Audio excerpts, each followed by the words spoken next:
Welcome to the Peaceful Worldschooling podcast, featuring your host, Angela Harders.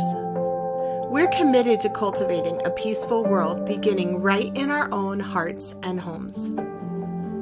Together, we believe that the world is our biggest and best classroom, and the people and places in it are our greatest teachers. So I invite you to join me on the adventure of a lifetime, beginning with a conversation that can change the world.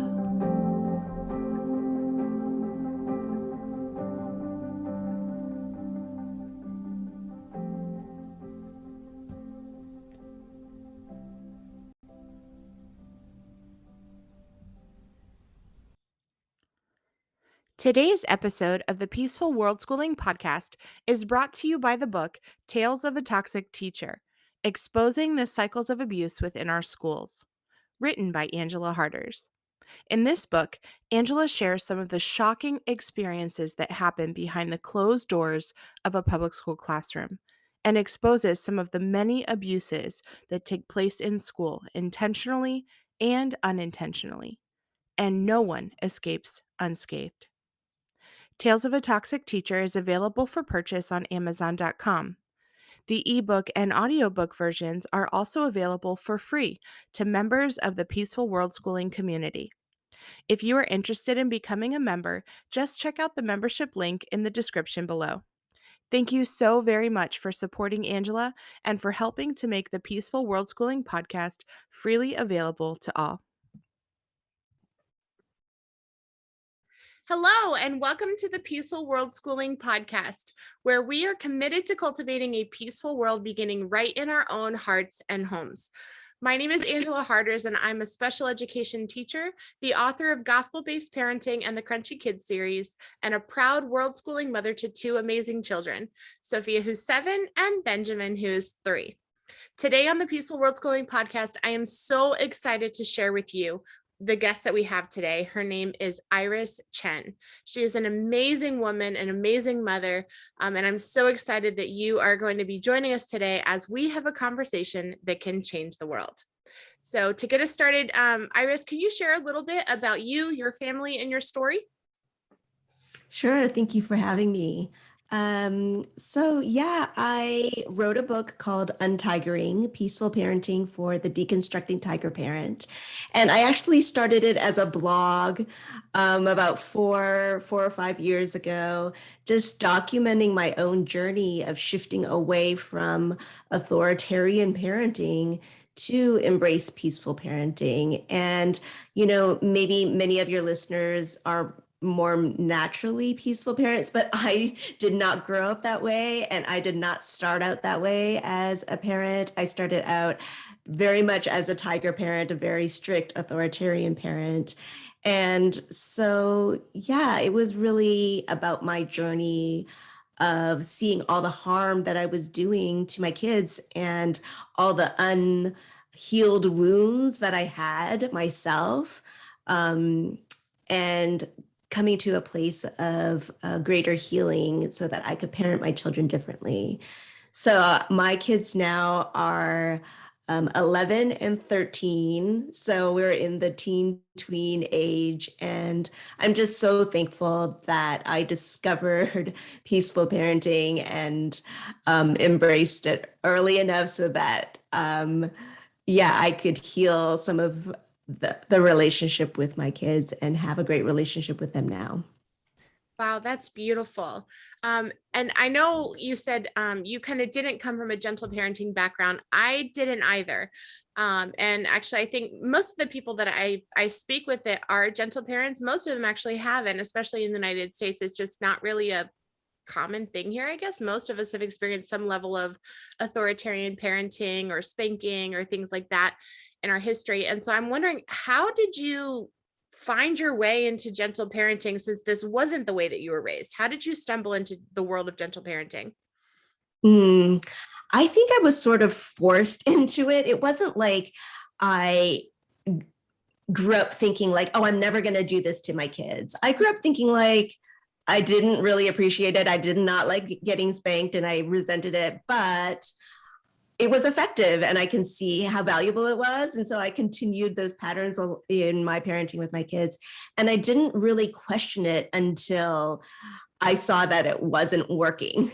It Mm. wasn't producing the results that I wanted. So it wasn't even a crisis of conscience or anything like that. It was just that my kids, my oldest in particular, was a more sensitive personality. And I was just trying to manage his behavior with punishments and rules and harshness. And the more I did that, the less he responded, and the more outbursts there were, the more tantrums, meltdowns, all of that.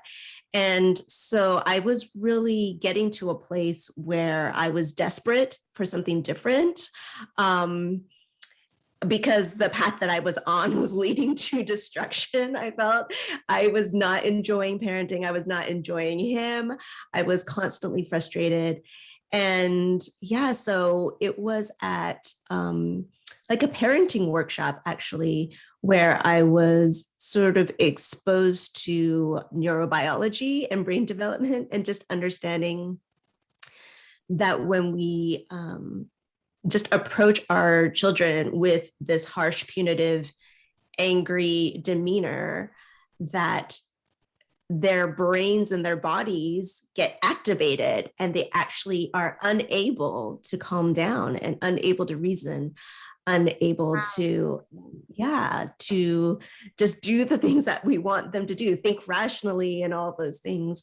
And so I realized that what I was doing was contributing to the problem, was causing the problem, Mm. and that I was the one who needed a change. And so I think that really opened my eyes to seeing my children with more compassion, instead of seeing them with judgment, like, you're being disobedient, you're being naughty, you're being rebellious, labeling them in those ways, actually having a lot of more compassion and seeing all their behavior as an attempt to get needs met, Mm. as feelings of overwhelm, needing our help in order to calm down.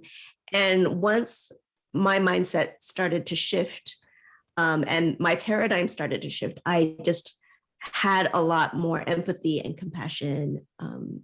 towards my children, and was able to respond to them, not with punishment, not with anger, but with a lot more patience. So if I can correct me if I'm wrong. So you actually parent your children without punishing them. Is that correct? I try to. That's definitely the goal. I mean, in the beginning, there were so many rules. We had behavior charts, we had rewards and punishments. I definitely spanked and sent them to the rooms. Every strategy known to man, I Yeah. tried.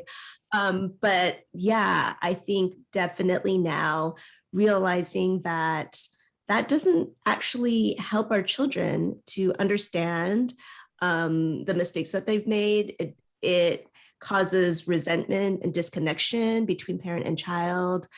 And so we definitely try to remove all punishments, and even arbitrary rewards, Mm.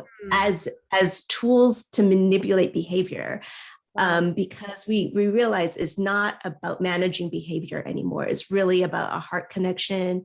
It's about relationship. And if we can focus on that, then a lot of the behavior things work themselves out. Wow, that's incredible. I know that a lot of gentle parents are kind of on the same page as far as wanting to parent without punishment and parenting free from punishment. But I feel like you really touched on an interesting thing as well that I think a lot of parents haven't really thought about, that not only are punishments harmful to a child, but also rewards can be harmful in a way. And actually, I was reading a book about this topic that was just blowing my mind. It's called Punished by Rewards. Have you read that book before? Yeah, Alfie Cohn. Yeah, Yes. that's a great. Oh my gosh. When I read that book, it was mind blowing for me because I never thought that a reward could actually cause harm to our children. Can you share a little bit about what you mean, or when you say that, or how you've seen in your experience that rewards can actually contribute to that harm for our children, not just punishment? Yeah. We think of these things as like, positive reinforcements, Yeah. and that's better than negative reinforcements, right? So it's like more positive parenting. Yeah. But I think the goal of such things is still manipulation, is still control. So Yeah. it's just control using, you know, positive reinforcement. And I think that's something that we need to question as parents. It's just like our goal should not be to control our child or to get them to do the things that please us, the things that are convenient for us, Mm. but to make room for their emotions, to understand the reasons for their behavior, to connect with them, to problem solve with them, to set limits, Yeah. obviously, when it's needed, but not to try to manipulate.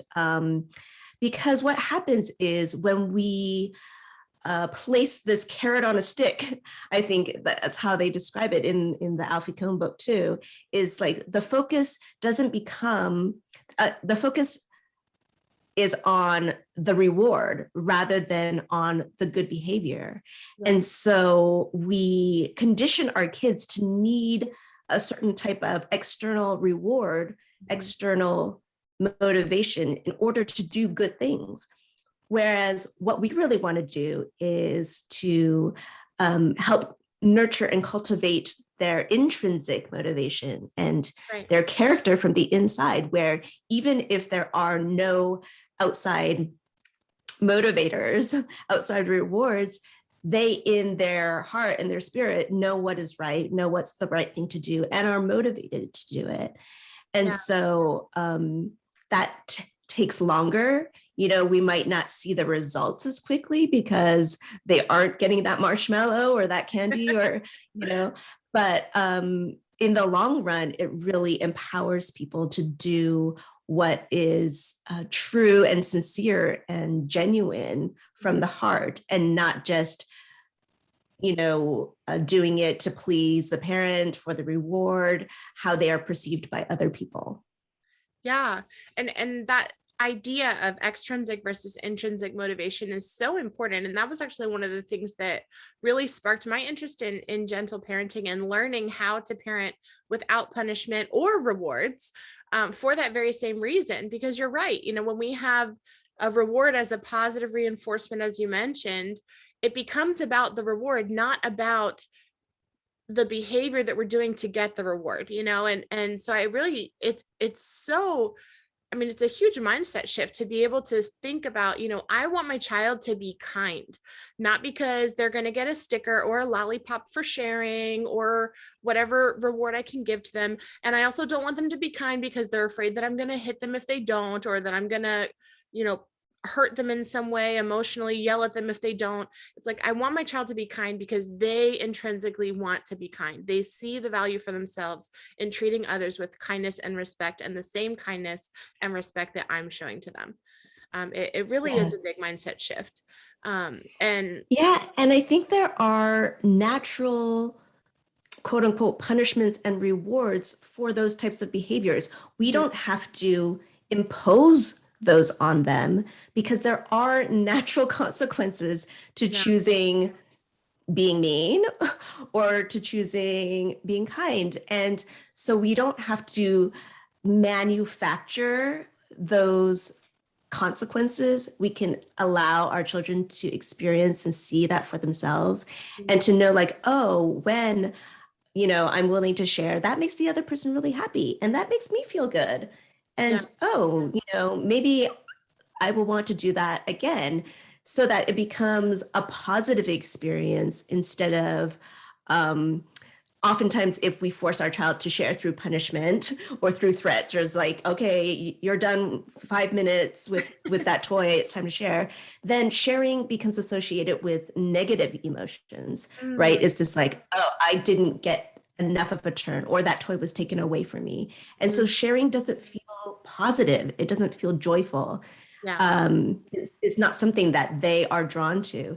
And so whether or not it's punishment or rewards, allow those natural consequences, the natural results of that to occur, so that they can learn from that and really be intrinsically motivated, like we talked about. Yeah. And I love that you talked about natural consequences too, because I think a lot of times when people hear, oh my gosh, you don't punish your kids, or, like they automatically assume that by not punishing them, that we're not disciplining them, or we're not teaching them, or that they're not experiencing some sort of repercussion for their choices. And that's simply not true. And actually, I was talking with a friend about this the other day, the fact that there are three different types of consequences. There are natural consequences, like you mentioned, which is that the natural result of whatever happens, right? So if you throw your toy on the ground and it breaks, that's the natural consequence. What happened? The toy broke. Then there are also logical consequences, and that would be like, okay, you broke your toys, so now we have to figure out how do I fix this part, right? Like the toy is broken, that's the natural consequence, that's what happened. But now the logical consequence is, okay, how do I fix this? Am I going to work to buy for a new toy? Am I going to try to figure out how I can fix it myself? And that's the logical part, right? Of how do we make that right? But then there's the third part, the contrived consequence, which that would be the punishment that you were talking about. And I truly believe that if we can focus on the natural consequences and logical consequences, that will completely transform the way that our children are relating to the world and to the people that are in the world, because then they're not experiencing us as parents as trying to intentionally contrive and inflict harm on them, but rather they're experiencing the natural result of their choices. And it really, that is the foundation of building intrinsic motivation in our kids. Yeah, that's so good. Yeah. And also like the first two consequences that you were talking about, we as a parent can also be there with them, Yes. empathizing with them, like participating in the problem solving with them so that we're on their side. Whereas with the contrived consequences, we are their enemy. We Mhm. are against them. Yeah. We are the one inflicting pain on them, like you Yeah. said. And so that causes um, relational disconnect. Mm. And then we become the enemy. And so definitely, like even with the other two consequences, we can still be their partner and be their guide and be a loving presence. Whereas the third one, we really can't.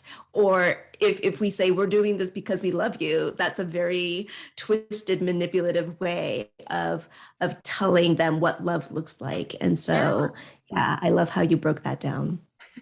Thanks.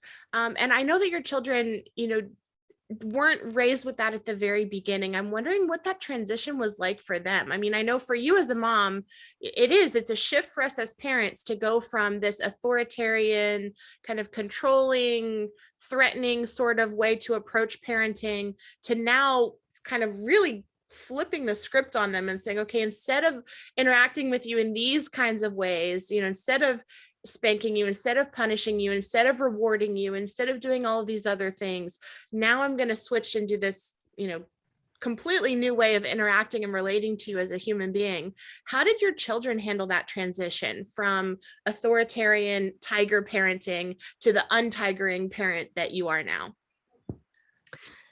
You know, I they took to it like fish to the water. I think Oh, wow. because I believe that's how children want to be loved, you know.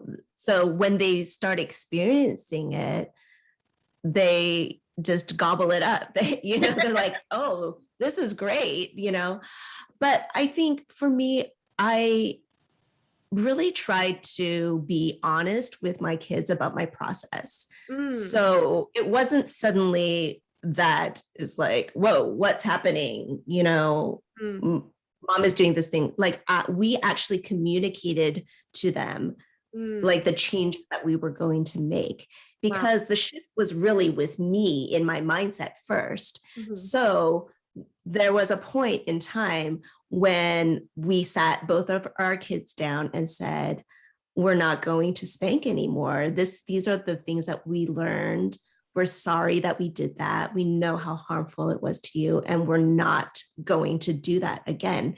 Wow. And so we communicated to them our shift and invited them to keep us accountable in some ways. So Mm, it wasn't just that they noticed a change, but we like said to them, we're not going to do this anymore. And we had like a spanking tool that we had used when they were younger, and we threw it away. And it was sort of like the symbolic thing that we did with them.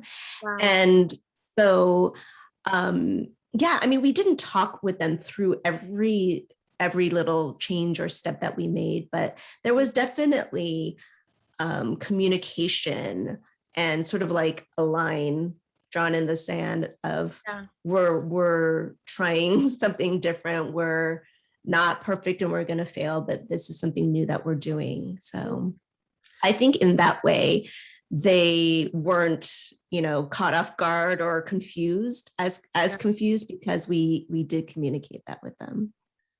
What a beautiful moment to be able to share that with your children, to just share openly and honestly about your own journey and the things that you were learning, and to have that conversation with them. I know there are a lot of parents that I feel like they're kind of struggling with that, like that they've parented in ways that were harmful before, or that they've done things that they know that they didn't want to do, whether that be spanking or even, yelling or timeouts or, any of those things. And then it's kind of like this weird, oh, I did that before, I don't want to do that anymore. And I'm not quite sure how to like move forward from there, knowing that I've done all these things in the past that I feel so bad about, but what a powerful way to be able to just apologize and model that aspect of your learning with your kids, that, hey kids, I'm not perfect either, and as I'm learning, as I'm growing as a mom and as a parent, I'm sorry for what I did before. Going forward, this is what I'm committing to. I'm committing to treat you with love and kindness and gentleness and respect. And even knowing that, of course, growing forward, yes, there are times that we fail and that we mess up, but I'm still coming back to that commitment to treat you with love and kindness and gentleness and respect. And I'm wondering, how do you handle those moments now that you've had that conversation with your kid? What do you do now when going forward, they know that you have this commitment? And of course, we do, we fail, as hard as I try, like I still find myself yelling sometimes at my kids as much as I don't want to. How do you handle that when you have this conversation that you're committed to something different, and it just, our humanity and life happens and we mess up? How do you come back to that gentle parent? Mm, I think a big part of my journey was to untiger myself, to reparent myself. And so that meant really being gentle and compassionate to me, even as, the parent in the relationship, but knowing that, sort of bad dogging myself and shaming myself would not help me to become a better parent. It would not heal me. It would just shame me, and I would spiral down and feel bad, but not feel empowered to change. And Yeah. so I think a big part of my healing has been to receive grace, to understand that, yeah, I'm imperfect. And part of tiger parenting is this stance that the parent knows best, the parent is always right, the parent is in control, and not ever admitting that you've made a mistake, that you're wrong, that asking forgiveness. And so untigering really is accepting our own humanity as parents, as an individual, and for our inner child to heal, that inner child that thought that we always had to do everything 100% right in order to be loved or valued or worthy, to resist that lie, Mm. so that we can love ourselves and accept ourselves and show ourselves compassion. And I have found that the more I do that, the more I am able to offer that to my children as well. That's powerful, that the more we can show grace to ourselves, the easier it is to show grace to our children. What a absolutely beautiful idea. And I truly feel like that right there embodies the heart of untigering, as you mentioned, of, we're raised in these systems where we are like a tiger, like ready to attack, ready to just be, on the prowl. And yet, as we're unlearning a lot of those things that we've experienced growing up, like we had the opportunity to extend the same grace that we want to give to our kids, we can extend it to ourselves too. I feel like sometimes that's the hardest part, like being able to give grace to Yeah. yourself. Yeah. And then just to create that family culture of imperfection, whereas tiger parenting is very much about perfection and everybody, Stepford wives or whatever, everybody doing what they're supposed to do. Yeah. But untigering is like life is messy, and we're messy, we're complicated. How can we love and accept ourselves in that messiness and not try to like force ourselves into these molds of perfection, but to be our messy selves and to in some ways celebrate that and allow ourselves to be fully human. I think that's been a big lesson for me, just not just with mistakes, but with emotions, which were not particularly welcomed in my home, labeling certain emotions as negative emotions, ones that we shouldn't be expressing. But now at a place where, I'm really trying to welcome all the emotions in myself and in my children and see that as part of our humanity, Yeah. part of our, wholeness as a full human being. Yeah, that is challenging because I think a lot of us are kind of trained that certain emotions are bad, right? Like anger in particular, anger and sadness are bad emotions that we should kind of avoid at all costs. And so when we see those emotions in our kids, it's like we feel this pressure to almost suppress that in them. Like, okay, you shouldn't be feeling angry, you shouldn't be feeling sad. And I feel like almost by suppressing those emotions, it's like we're almost multiplying them in a sense because we're not giving them the opportunity to express them and get them out, and it's just kind of building and building and building under the surface because we don't give them an opportunity to have a healthy release of anger or sadness. And that can definitely be challenging. How do you handle when your kids are experiencing these emotions that are typically labeled as bad? How do you handle anger and sadness when your kids are feeling angry or sad or having a tantrum or whatever?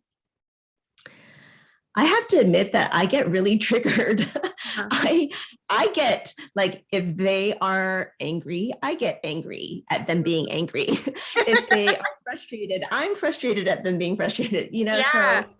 So I definitely feel like my own emotions are triggered because maybe I was never allowed to show those emotions. And so when I see other people showing them, it makes me very uncomfortable. So I Yeah. think part of it for me is just being aware of that. Like when I feel that way, to take a breath, to take a step back and like not react out of whatever I'm feeling, but to Mhm. notice it and ask myself, what is this, where is this coming from? What is it pointing to? Um, and, sometimes I need to maybe remove myself from the situation so that I'm not reacting. Yeah. And then other times I'm more emotionally available and I can like speak to them calmly and try to connect and ask, what's going on.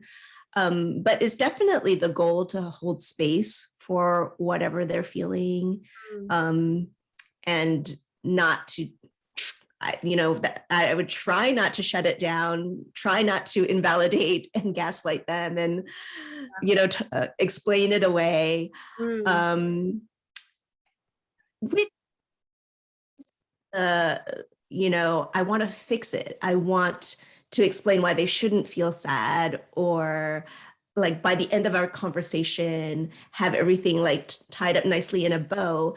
Yeah. But oftentimes, what I've been able to do more recently is just to allow them to be sad, not Mm. to explain it away if they're talking to me about a certain situation. And in my mind, I have all these reasons, why, like, oh, well, if you just did this, then you wouldn't feel this way. Yeah. But then I just have to hold my tongue, and validate them, comfort them. And usually what happens is when they do have that space to let their emotions out, then it's over, it's over quickly and they can move on. But if we try to shut it down and say like, don't feel that way, or, there's nothing to be sad about, I think that really invalidates them and causes resentment, and then makes them hold on to that emotion even Mm. more firmly because somebody told them that they shouldn't feel that way. So.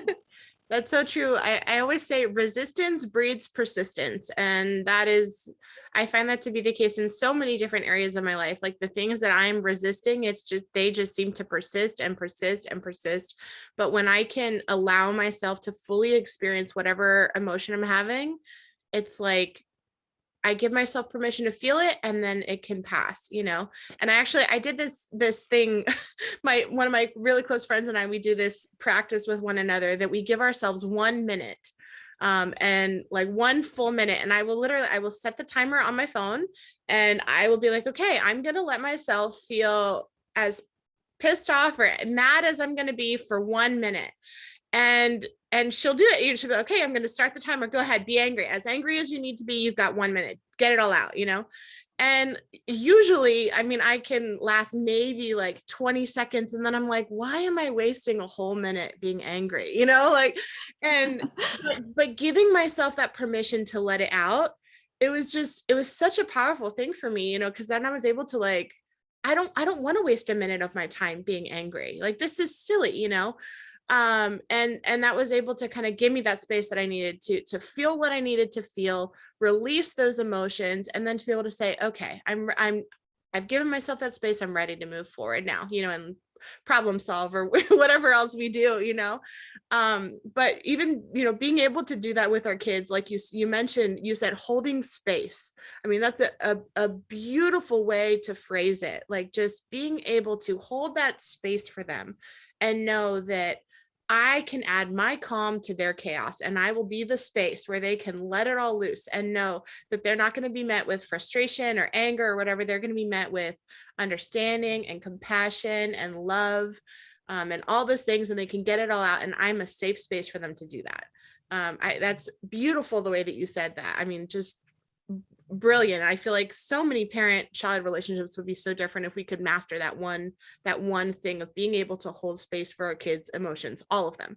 Yeah, that's beautiful. Yeah, and I love that you brought up how you were, you and your friend were able to do that for one another. Sometimes, it's that whole self-care piece where we need places to vent and to express our emotions too, like Yeah. hopefully not directed at our children, Mhm. but we need places where our big emotions can be held and made space for too. And so for us as parents, definitely to try to build that into our own practice. It's not just about our relationship with our kids, but it's also our relationship with ourselves, Mm. and how can we offer that to ourselves too. Yeah, that's beautiful. And I think it is really important too, especially as moms. I feel like a lot of times we want to have this image that we kind of can keep it all together, but we don't really share with other people our struggles or look for ways that we can kind of partner with other people around us, whether that be a spouse or a friend or even our own parents, that we can kind of share with them and invite them to come alongside of us in this journey and to help support us as we are moving forward, and to be able to give us the break that we need to be able to have some self-care time or to be able to process our own thoughts and feelings with someone else. And it's a huge part of our journey being able to build that gentle parenting community around us, because I don't know how I could do it if I didn't have other people that were in my life that understood my commitment to gentle parenting, um, and were supporting me in that and reminding me like this is why we made the choices that we made, to be able to parent our children in this manner and not resort to these kind of tactics that have caused so much harm to our relationship. How do you cultivate relationships with other gentle parents in your area? Like, is your spouse on board? Or your parents understanding now? Do you have a community of friends? Like, what does that gentle parenting community look like for you? Yeah, so thankfully my partner is also on board, and so I'm very grateful for that because I know that that's not true for many families. I started this journey when I was living overseas in China. Oh, wow. And so the online community was huge for me in terms of connecting with resources and other people who shared this idea, because maybe not that many people around me at that time shared the same values, or if they did, I didn't know. Yeah. Um, so the online community was awesome, and I think especially because I was trying to blog about it, share resources. Mm. I was constantly consuming resources by other gentle parents, other peaceful Yeah. parents. And so I was so um, like just really deep into it Mhm. and so grateful for all that was available online. So for me, a big part of it was the online community, Yeah. especially because I was living overseas at that time. Yeah. And you actually you have your own kind of gentle parenting community that you started, correct? Yes, yes. Share with It's us a a little Facebook bit more about community. that. Yeah, it's called Untigering Parents. It's just a Facebook group. And I think, especially for me as an Asian American, I really wanted to um, just address some of the cultural barriers Mm. to gentle parenting, as well as the cultural blessings of being Asian American from a collective culture where family is really important, a lot of intergenerational and interdependent relationships, which can be good and can be bad. So, really wanted a space to talk about some of those things. And Mm. so started the Untigering Parents group. And it's not exclusively for those of an Asian background, but I did want to center that because there aren't very many places where we can talk about those things. So there is that. That's wonderful. And I will make sure that I include a link to that Facebook group in the show notes. So whether you are Asian or not, you're welcome to join the Untigering community and be a part of that. But I do really appreciate that you are taking a look at that also from that cultural lens that you mentioned, that there are positive aspects that the Asian culture brings to the gentle parenting community, and there are also some other aspects that are I guess stereotypical in the Asian community. I know that a lot of people kind of stereotype that Asians have a very firm commitment to respecting authority and things like that. Um, how does that look like? How do you have those conversations with other Asian Americans that are concerned that by not by not punishing your children or whatever, or letting your children express these negative emotions, that they're not respecting your authority as their parent? What would you say to someone that might have that perspective or that view? Oh, Would say, like, from my own experience growing up in an Asian household where respect was demanded and it was very authoritarian, that I did not end up respecting my elders really? because, well, behavior wise, I was very respectful, but in my heart, there was resentment, there was anger.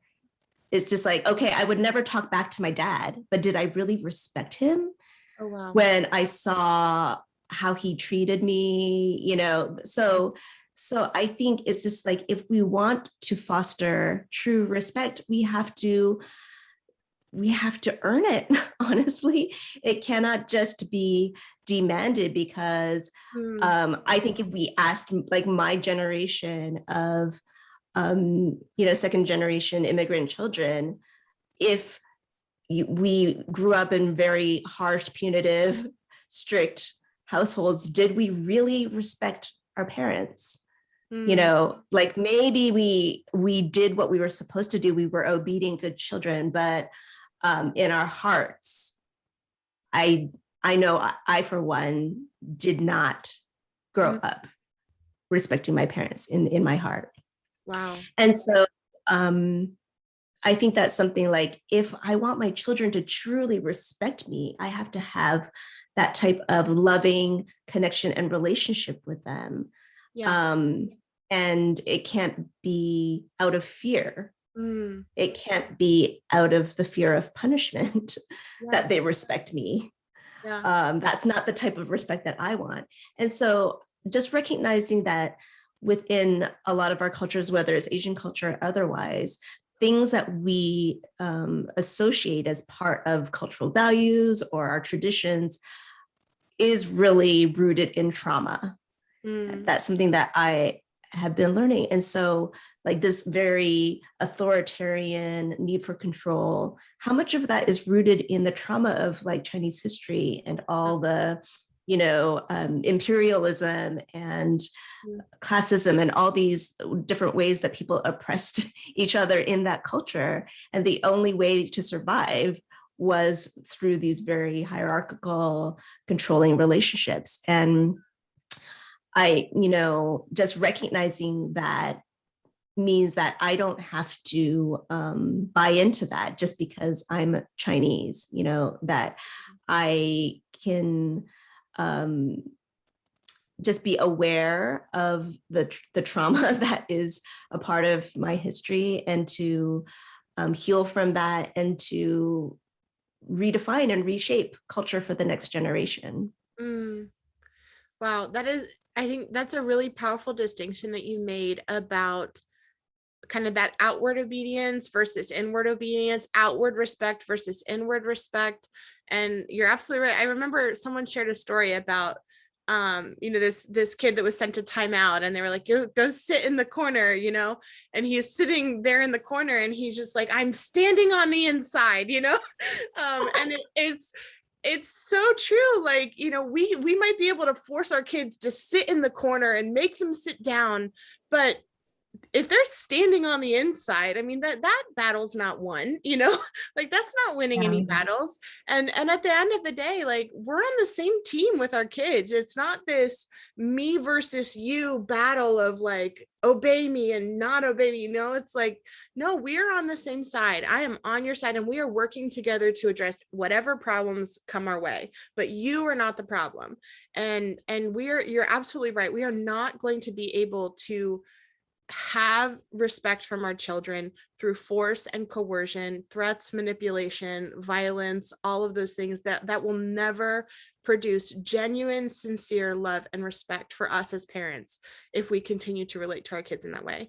And I mean, it's mind-blowing too, just the way that you thought about the generational impact of that, of looking back throughout history and seeing how this isn't just a family thing. This really is like a society thing, where society has taught us that we must respect authority and do whatever they say, no matter what, and have this kind of really harmful, damaging view of authority and what obedience to authority is or should be or what it should look like. And so, the work that you're doing is truly transforming generations to come. Like, your children are, and your grandchildren and your great grandchildren are going to be reaping the benefits of the work that you're doing today. I mean, that's powerful. Thank you so much for making that effort to heal the trauma in yourself so that you can kind of break that trend for the generations to come after you. Yeah, thank you Beautiful. so much. I think it is, it really started out as a personal journey and just the ripple effects of that as we, heal our wounds and heal it for the next generation Yeah. and on Yeah.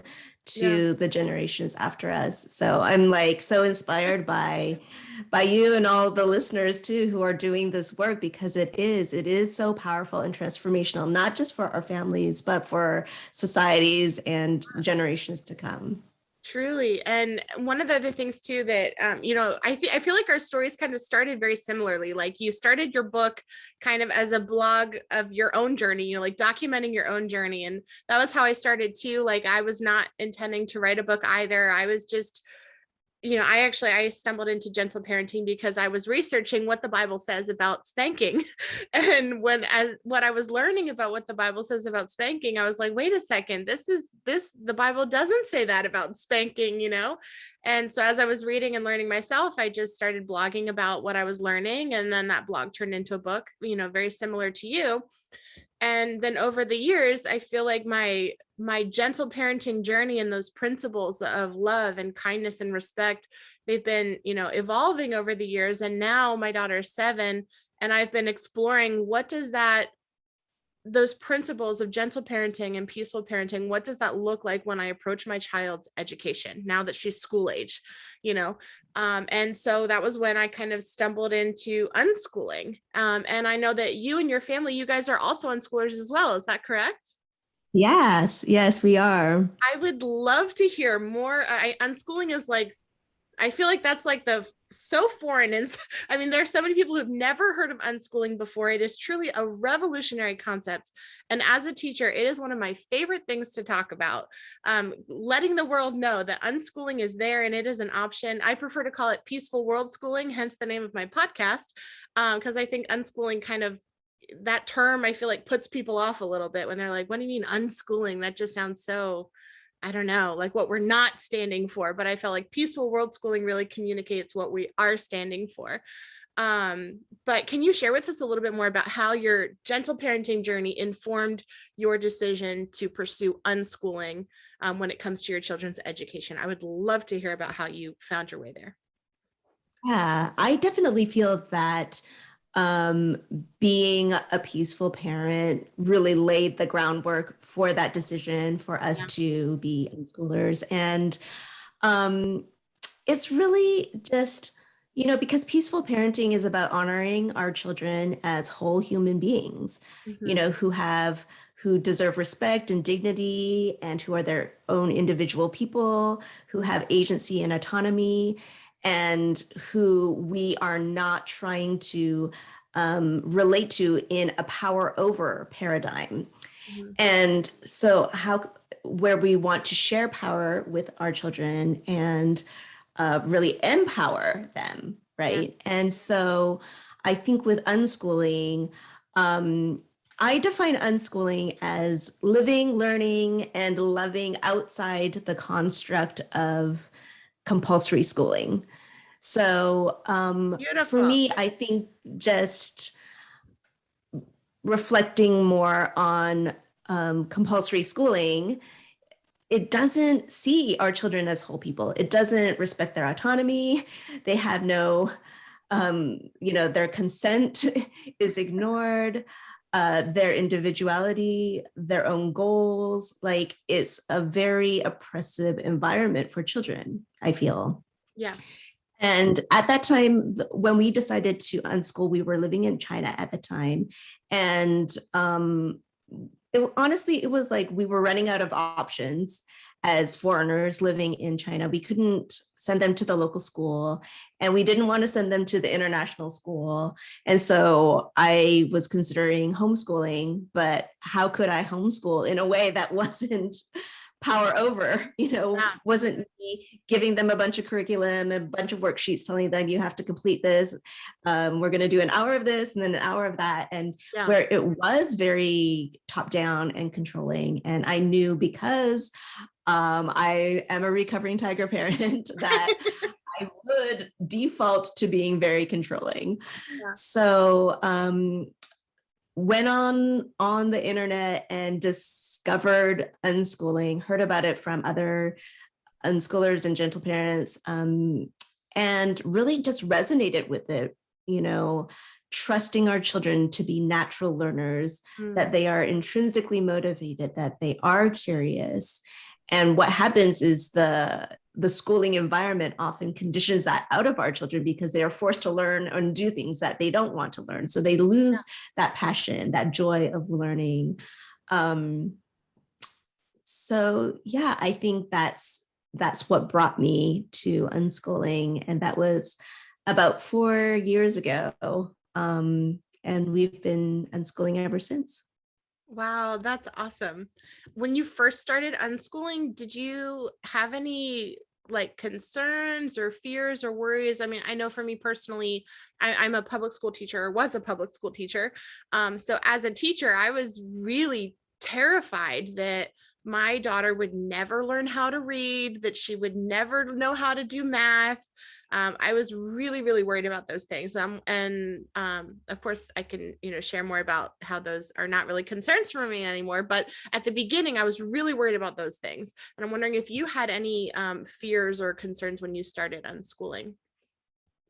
Yes, for sure. And, I still do sometimes. I think, that's just part of what we call the deschooling process, where most of us grew up with a very schoolish mindset or in that paradigm of school. And Yeah. so to not have school it's just like jumping off a cliff, it feels like, with no Yeah. safety net.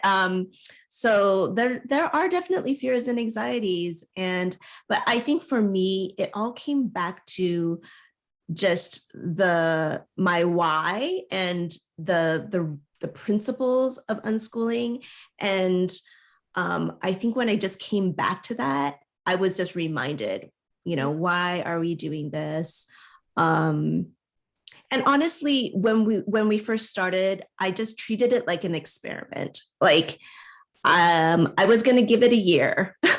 And at that time, my kids were maybe 9 and 7, around that age.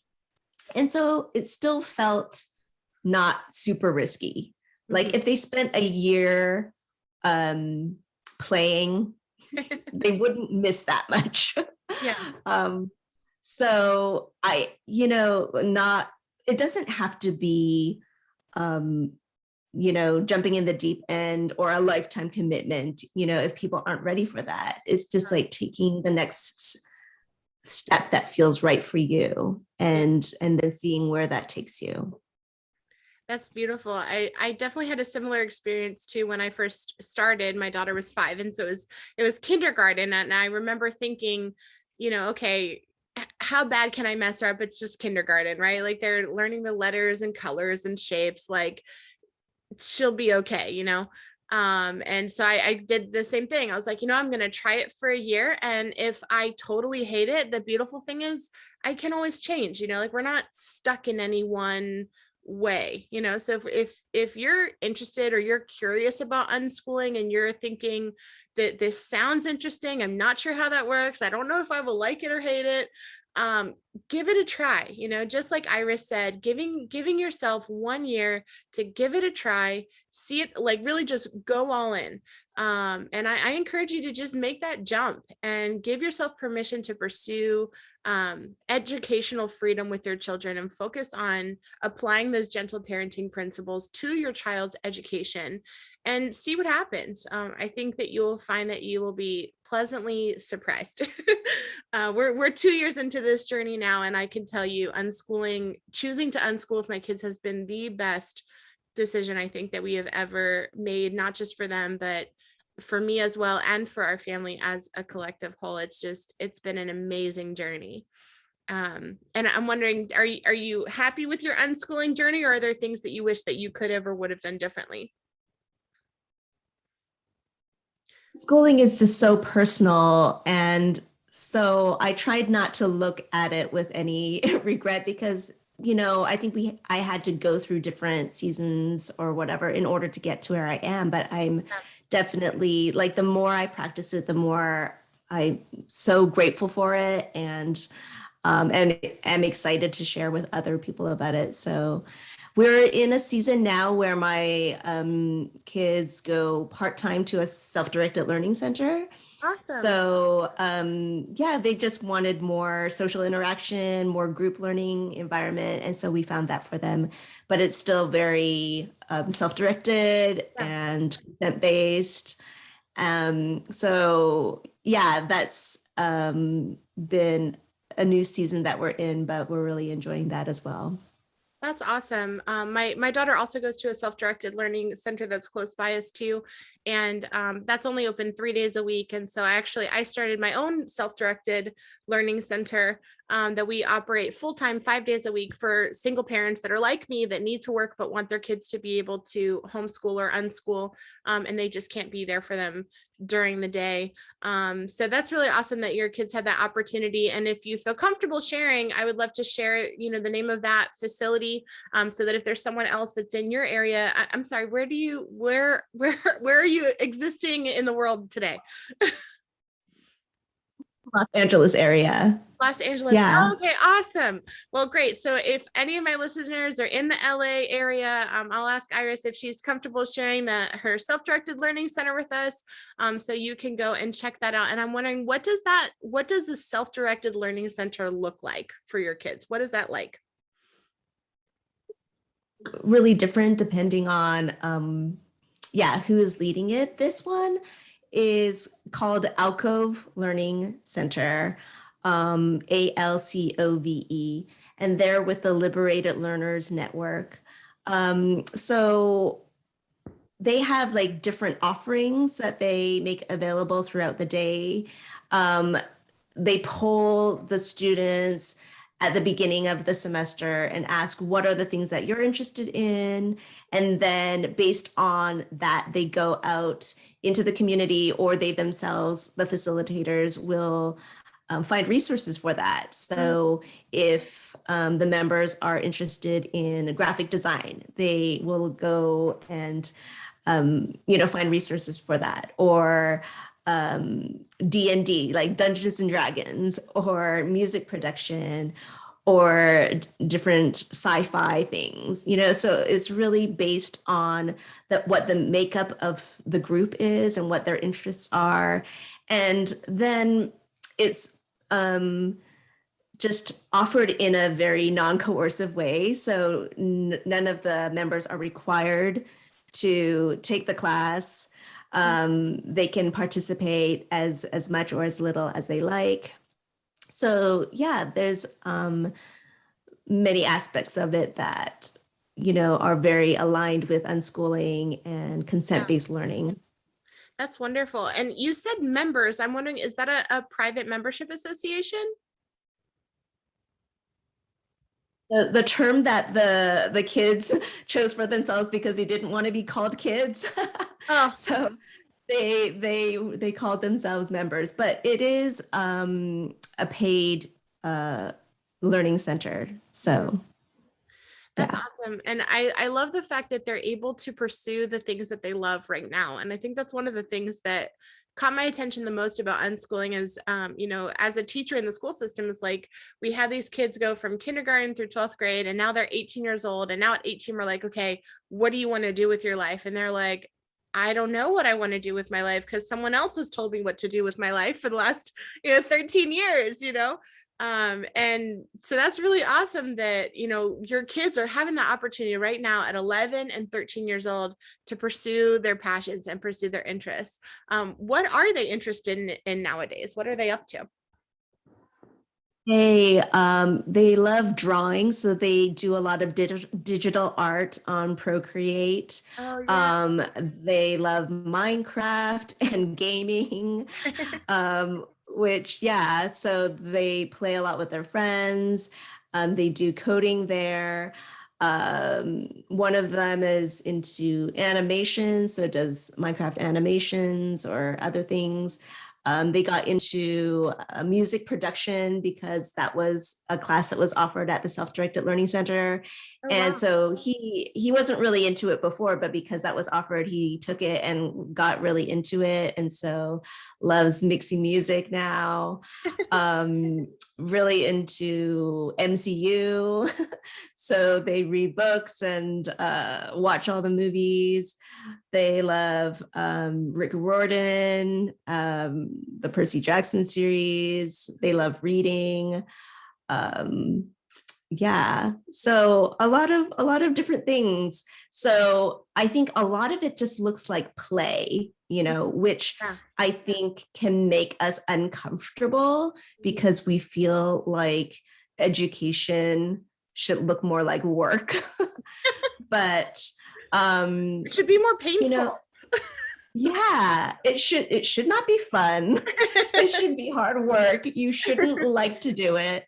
But Yeah. I think it's just so sad that we associate learning with those words, when, especially for children, play is the work of learning. And Yeah. that's how they are learning more about their world, figuring out skills that they need. So I've had to, sit with my discomfort sometimes when they might not be learning the things that other school kids are learning at their age. Mhm. Um, but just again, going back to the values of empowering them and giving them or just knowing that they have the ability to learn, Mm. instead of the content, focusing on the content. Yeah. If they know how to learn, then and are motivated to learn, Yeah. then they're set up. Because how much of what we learned in school do we actually use, and do we actually remember now that yes, very little of it is relevant. So instead of focusing so much on the content, like, how can we empower our children with the skills Mm. to get the information they need, to Yeah. be motivated to learn, so that, like, when they are grown and need to, the world will be completely different in 10 years time than it will be right now. And so how can we empower them to continue to grow and change with the world? Mm. That's incredible. And you're absolutely right. I mean, so much of what we learn in school is not useful, but I love that you focused on learning that prioritizing the skills over the content. Because you're right. If our children can have the skills that they need to learn what they want to learn, when they, how they want to learn it, they're going to be equipped for life. A child that loves learning is going to be successful in anything that they do, because they're going to have the resources and that intrinsic motivation that we talked about before to learn what they need to learn to get to wherever they want to go in life. But I definitely saw the flip side of that. When kids are in a schooling environment, a forced schooling environment, when they're forced and controlled by someone else to learn, it's like they lose that motivation to learn, because again, it goes back to that rewards and punishment thing. If they're only learning the material so they can get an A, that's that the A is the carrot on the stick, just like in gentle parenting. The A is the carrot on the stick. That's the bribe. That's the reward that we're trying to entice them with, rather than the knowledge that they're getting in order to earn that A.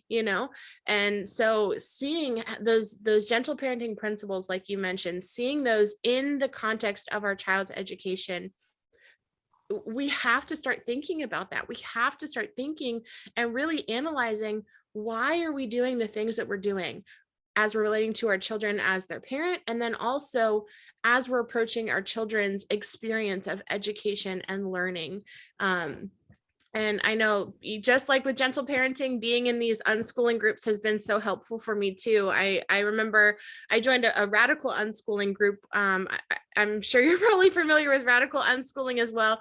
I joined a radical unschooling group just, again, because I was like, I'm going to just dive all in. If we're going to do unschooling, we're going to do radical unschooling. And for those of you who may not be familiar with radical unschooling, so unschooling is specifically about a child's education, whereas radical unschooling again takes those principles of unschooling and applies them to all of life. So what that looks like is that parents are not forcing or coercing their children when it comes to things like food or bedtimes, or how they spend their time with games or screens or things like that. So that can look in a lot of different ways. But one of the games that I saw them play in this radical unschooling group was they play a "What Are They Learning" game. And that was something that was really, I don't know if you ever play that with your kids, but I try to do that every day where I look at what they're doing and I try to ask myself, what are they learning in whatever it is that they're doing? And for me, that was a really powerful shift. Instead of looking at what can I teach my child, but to look at what is my child doing, what are they engaged in right now, and then look for the learning that they're already doing in whatever that activity may be. Like you mentioned, Minecraft or Procreate or mixing music or all these things, like they're valuable things that your kids are learning as they're gathering all these skills and exploring these different interests and passions that they have. But it is, I can relate to you in that sense of sometimes looking at their play and I almost judging their play, of like, oh gosh, that doesn't look like the kind of learning that I would expect for it to be. But I think when I as a parent can start to play that, what are they learning game? And look, okay, my daughter's been playing with Legos for how long? What is she learning as she's playing Legos, or my child's been on Minecraft for an hour. What are they learning in this Minecraft game that I still don't fully understand myself? But, jumping into their world and really being a part, joining them in their passions and saying, okay, what is my child getting out of this, and valuing whatever it is that they're getting out of it, and not judging them if it's maybe they're just getting friends, like having a friend to play a game with that they enjoy. Like that's just as valuable as them learning any math fact or any, anything like that too. Yeah, so to think of learning outside those schoolish boxes and Yeah. subjects, Yeah. where it's all like intellectual or very, academic, Yeah. but all of life, seeing all of life as learning, and all of it is valuable. So if it's social emotional skills, if it's time management, if it's learning more about their emotions, or learning more about how to attune to their bodies, like all of that is valuable. And if we can see the value in that, then I think we can calm a lot of our own anxieties. Yeah. And if there's anyone listening today that is considering exploring either gentle parenting or unschooling, what would be one piece of advice that you would want to say to someone who's thinking about making some of these changes in their life and exploring these alternative views like gentle parenting and unschooling? What advice would you give?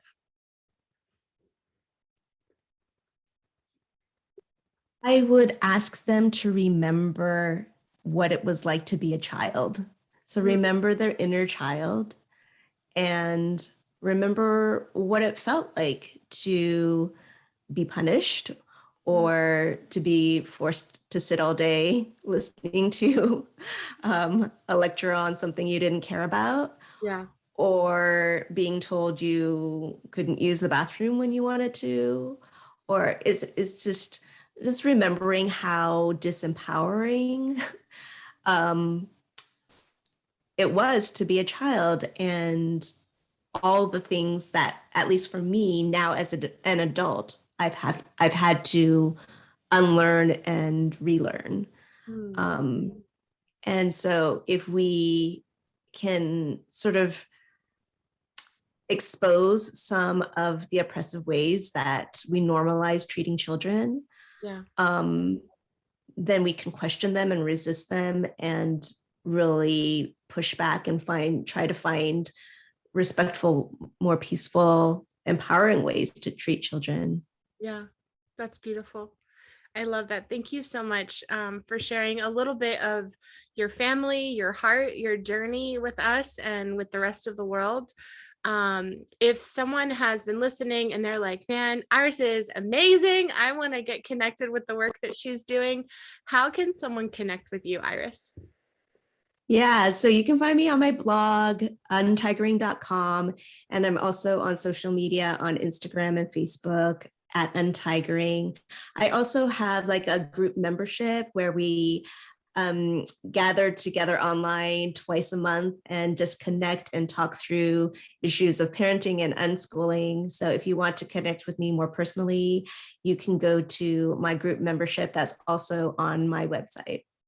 Yes, and I will have the link to all of those things in the show notes, in the description. So if you are interested in following Iris, whether it be on Facebook, Instagram, on her website, or being a part of her membership, I highly encourage you to take a look at that. I was actually looking at your membership this morning, and I was like, this sounds amazing, amazing, amazing. And so please make sure that you check out her membership program and join her in the work that she's doing. Iris, I know that we haven't met before today, but you have been such an inspiration to me on my own personal gentle parenting and unschooling journey. And like, I see your posts and I'm just like, yes, like you are just constantly bringing me back to my why, the why that we talked about. And so your posts are such a source of encouragement for me. And I know if I'm having like a rough or an off day or whatever, I can just go to Untigering and I can read, some of the things that you share, and it just brings me back. So thank you so very much for the work that you do on behalf of gentle parents and unschoolers around the world. and especially in particular in the Asian community. So I'm really excited to continue to partner with you in this effort of sharing gentle parenting and unschooling with the world. So um, thank you so very much. And to those of you who are listening to the episode today, I hope that this episode was as much of a blessing for you as it has been for me. Remember that there are new episodes of the Peaceful World Schooling podcast that are released every Tuesday. So make sure that you subscribe so you will not miss out on a single one. And if you would like to support me and my work, please share this episode with your friends and family so that they can hear about the wonder and the magic that is gentle parenting and unschooling. And then also you can consider donating in the links in the description or on my website, www.peacefulworldschoolers.com. I hope that your day is as wonderful as you are, and I will see you next time.